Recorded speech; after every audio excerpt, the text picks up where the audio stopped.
J'ai toujours su qu'il y avait un truc bizarre avec mon sous-sol, mais je n'avais aucune idée d'à quel point la vérité pouvait être terrifiante.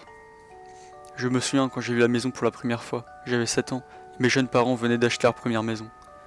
Je détestais vivre dans le petit appartement miteux où nous habitions auparavant, et nous avons fait de grands yeux en ouvrant la porte. J'étais émerveillé en découvrant à quel point c'était spacieux. Je suis monté pour voir ma future chambre. J'étais tellement excité d'avoir ma propre chambre et de ne pas avoir à la partager avec mon frère en bas âge. Pendant mon exploration, je suis finalement descendu dans la cave.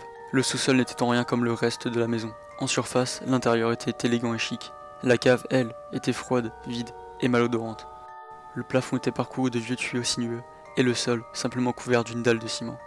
Je me souviens avoir jeté un coup d'œil à l'escalier, et j'ai été immédiatement surpris de voir à quel point il était étrange. L'escalier était encadré par 2 cloisons de plâtre qui tranchaient avec le reste du sous-sol. En particulier, une section de la paroi avait une couleur différente du reste. Elle faisait tache dans le décor. Je me suis rapproché et je l'ai tâté. La texture du matériau était étrange. J'ai alors toqué dessus, et un écho a brisé le silence. Quelque chose dans ce son inattendu m'a tout de suite mis mal à l'aise. J'ai monté l'escalier, et je pouvais toujours entendre le même écho dans le sous-sol vide.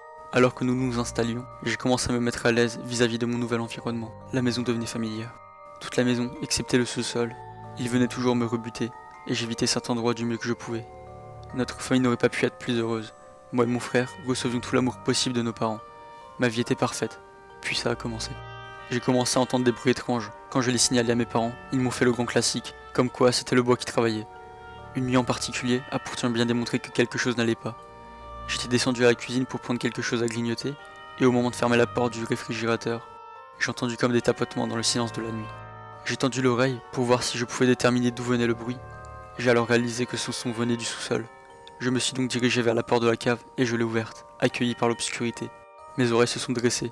Il était là à nouveau, ce bruit creux de tapotement, le même son que j'avais entendu à ma première visite au sous-sol quand j'avais frappé les cloisons de plâtre.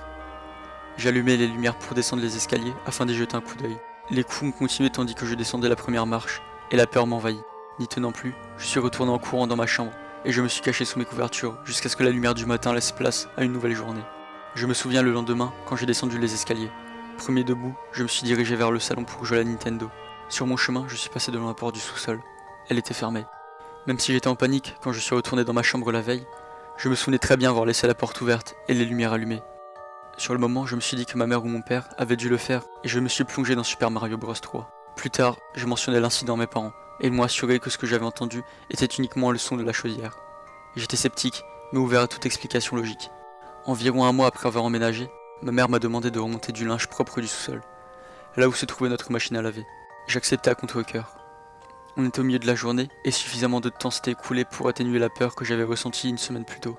J'ai allumé les lumières, j'ai descendu les marches 4 à 4. Je pouvais entendre l'écho de mes pas et je sentais couler des sueurs froides sur mon front.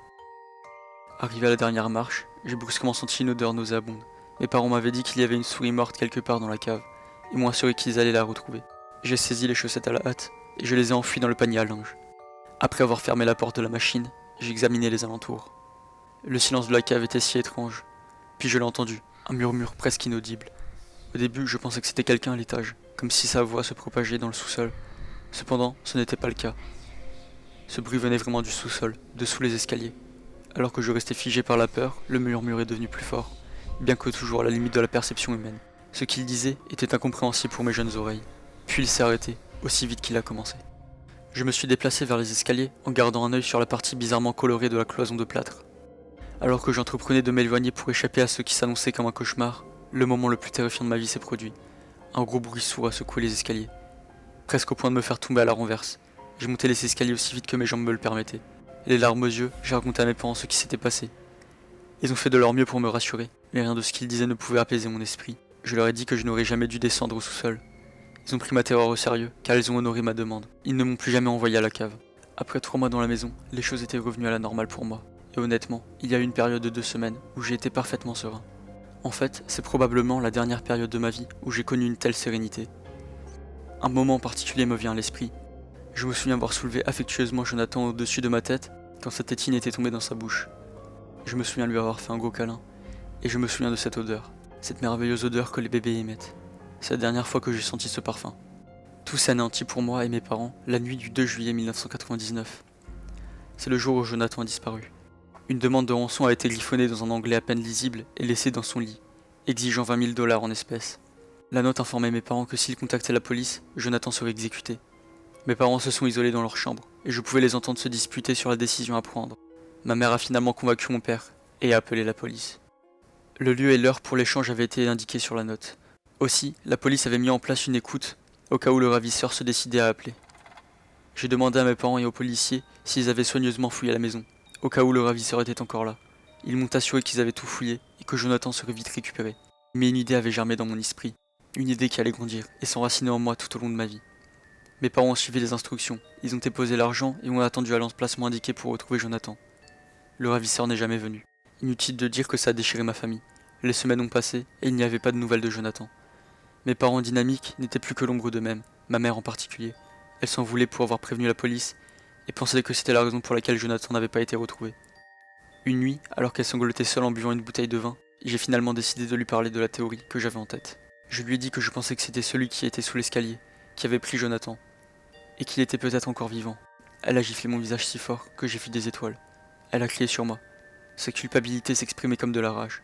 Elle m'a dit d'arrêter mes conneries de gamin et de simplement accepter que Jonathan avait été emmené par un putain de malade et qu'il était mort. Mon enfance a été détruite ce jour-là. Je me souviens de l'envie que j'avais de prendre un marteau et d'exploser tout ce qui se trouvait sous l'escalier. Mais la peur était trop forte en moi pour le faire. Ma famille a déménagé peu de temps après cet incident. Je me souviens avoir eu un peu l'espoir de jours meilleurs à ce moment, mais il s'est rapidement évaporé. Mes parents ont divorcé, ne supportant plus de partager leur douleur. Moins d'un an après, ma mère s'est suicidée. La culpabilité l'avait submergée sans doute. Mon père a fait de son mieux pour m'élever, mais l'ombre de Jonathan était toujours suspendue au-dessus de nos vies. 20 ans plus tard, j'ai commencé à repenser à la disparition de mon petit frère et à la colère que j'avais ressentie.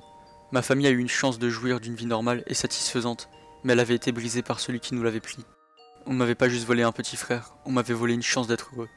En grandissant, j'ai fini par accepter la version officielle des événements. Mais ces derniers temps, la curiosité avait recommencé à m'occuper l'esprit. Je suis retourné devant la vieille maison pour constater qu'elle était actuellement vacante. Des idées ont commencé à tourbillonner dans ma tête. Un soir où j'avais bu, l'ébriété me donnant du courage, je me suis introduit dans la maison. J'avais décidé de le faire.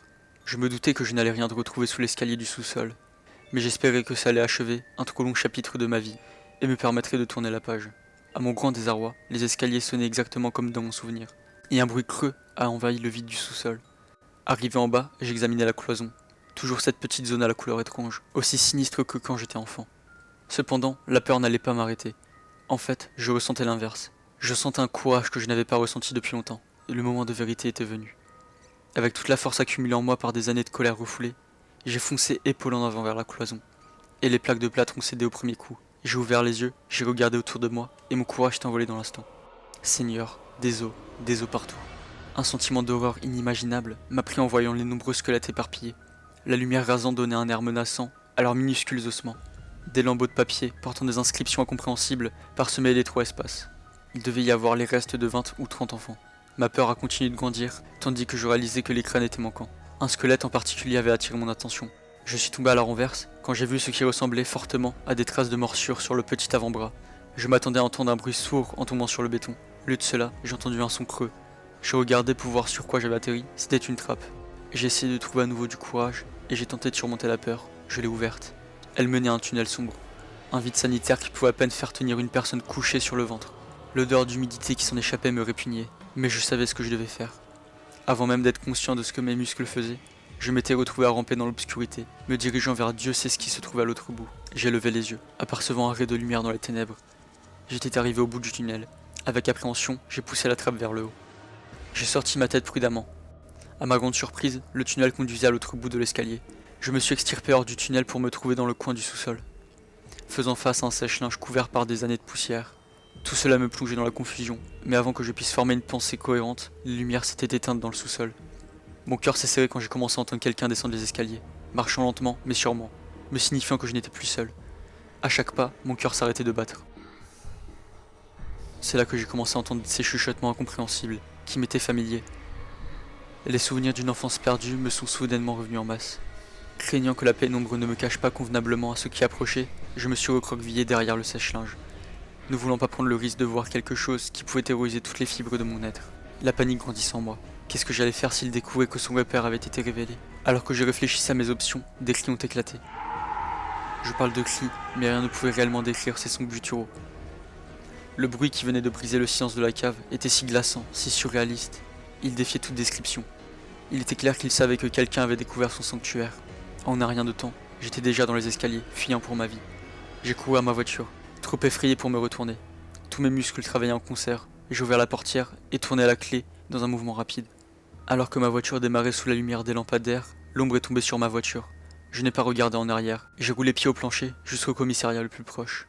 Hors d'haleine, j'ai tenté d'expliquer à l'officier à l'accueil ce qui venait de se passer. Un mois est passé depuis. Le lendemain de ma découverte, la police a lancé une enquête et a rapidement fait la même découverte macabre. J'ai été remercié par la police et la communauté pour ce que j'avais trouvé. Ils allaient être en mesure de mettre fin aux avis de recherche pour plusieurs cas de disparition. Cependant, ils n'ont pas été en mesure de trouver l'auteur de ces crimes odieux. Ils ont commencé à analyser l'ADN des ossements. Un profond sentiment de soulagement m'a envahi lorsque j'ai reçu l'appel m'informant que l'un des petits squelettes appartenait à Jonathan.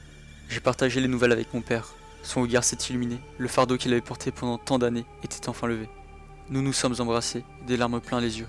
Toutefois, le soulagement a été pour moi de courte durée. La pensée qui me tient éveillé la nuit, c'est de savoir que cette chose est encore en liberté. La question qui empoisonne mon esprit est de savoir si ce monstre est propre ou figuré. J'espère ne jamais le savoir.